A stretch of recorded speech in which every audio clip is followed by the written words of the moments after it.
So happy solstice, everyone. Today it is solstice, summer solstice in Greece. So I guess it came earlier this year because normally I'm aware of it's on the 21st.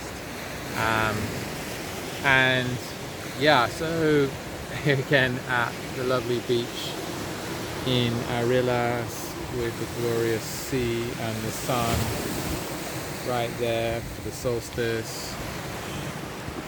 And yeah, feeling very blessed today. I've been on an amazing, beautiful adventure on a boat with a wonderful woman who was the skipper, and she's also carrying this archetype of the mermaid. She tells me she's seen many mermaids, and she grew up on the island of Corfu, and she showed us how the actual island itself is shaped like a mermaid, and it's quite wow when you actually see it. It's like, whoa, okay, interesting. So we went to that place there, which is, some say, is the Dragon Island. It certainly looks to me like a sleeping dragon, and went all around it. It was amazing. Wow. And on down the coast, the western coast of Corfu, and got to just before Palio, I think it's called.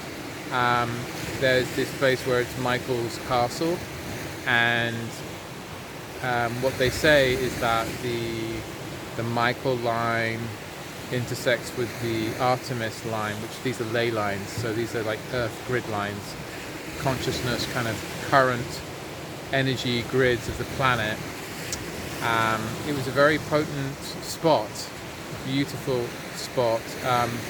These cliffs with this castle on top that you could only make out a tiny little fraction of from down below at the boat, but we swam to the shore and had a moment in this kind of cove that was cave-like. I meditated there for a while. It was beautiful, and had a vision which I'm going to draw and maybe make into some kind of art. And yeah, it was with another two beautiful souls who joined me on the trip, and sweet to be with them and to meet them and to hear from them and what their experiences were. And didn't see any mermaids, but definitely felt them. For me, the mermaid kind of vibe is quite an interdimensional phenomenon. So you may have heard about mermaids, you may have even seen them, you may have felt them. They're obviously in the Greek legends, and they are in actually some myths around the world. And you have to ask, well, why are these mermaids popping up in all these different cultures that are supposedly unrelated?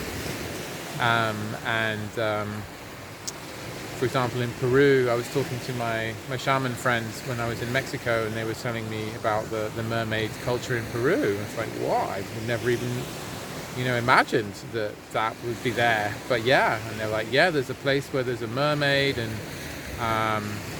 you've got to be careful because if you don't pay respects to the mermaid, it's like it's a river or something, and there's a bridge or a crossing, and if drivers don't pay respects, then things can happen.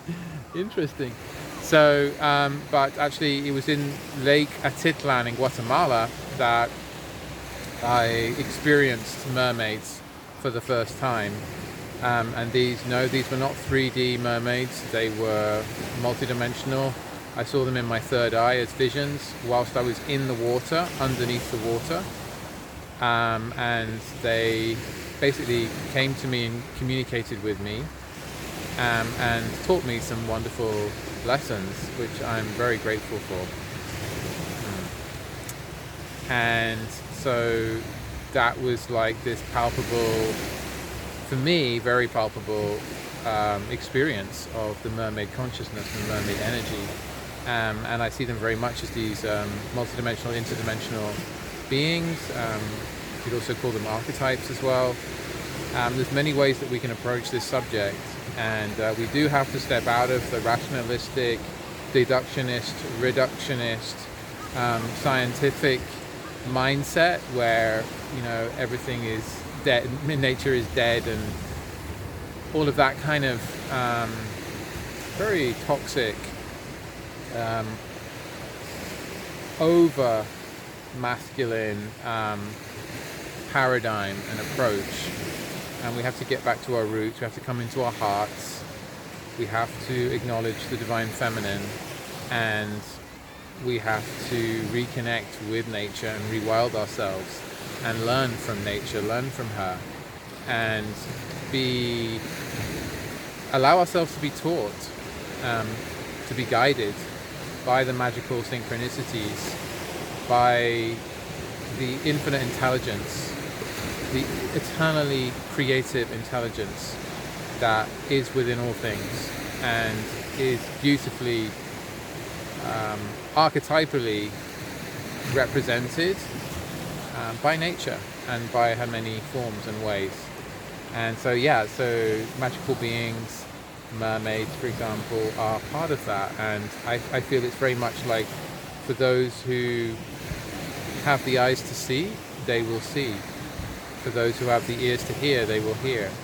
And it's about developing those senses and that listening, that deep listening, that communication, that openness to all that is, and to allow and to allow and to allow. So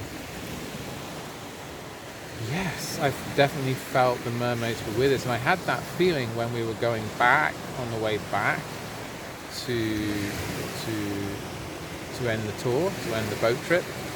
There was suddenly this realization, oh yeah, okay, they're around, they're with us.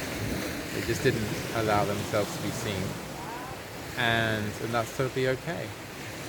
So very interesting. I mean, this is a huge conversation, and I don't expect everyone who watches this video to be down with the phenomenon of mermaids, that they might be a reality, that they might exist. The ocean is what, 70% of the planet? How much of it is actually explored? How much do we really know about what's going on deep in the ocean, right? There's also all of that. Water is this incredible conductive element, this incredible, I mean, I'm lost for words when I think about water, but it's a conduit. That's the nearest thing I can get to it. And so we were talking about that on the trip as well, and because it's solstice as well, we were doing the trip because it's solstice, and it's a very powerful light, fire, energy portal for transformation, for growth, and for healing as well, and working with your consciousness and also the shadow aspects. And that's why a big part of why our ancestors celebrated the solstices, marked the solstices, and did ceremony on the solstices. And I'm actually going to a ceremony right now, so I can't talk long because I'm going to a ceremony up in the Sound Garden here in Arillas, and that is a solstice ceremony. So it's actually already started. I wanted to shoot this video, get it out there, and yes, share this experience, this magical day I've had on this magical day as well, and honor the elements, honor the great sun, honor the waters, the incredible waters, and all they give us. You know, life has emerged from water. Let's not pretend, and it has to be there. Like the womb is water. It's very interesting. It's something that Sophia, our skipper, our mystic guide and skipper, shared as well. It's just like, yeah, like you have to have water for birthing. It's like, so it is this vessel, this conduit for birth, for becoming, for manifestation. It's like, wow, this is so interesting. And then we talk about the portal as this womb. The womb as this portal. This is the birth portal from the stars. But that's another conversation, star seeds and all of that. Anyway, yes, I hope you found this video interesting and powerful. Maybe you're having an experience this solstice, maybe not.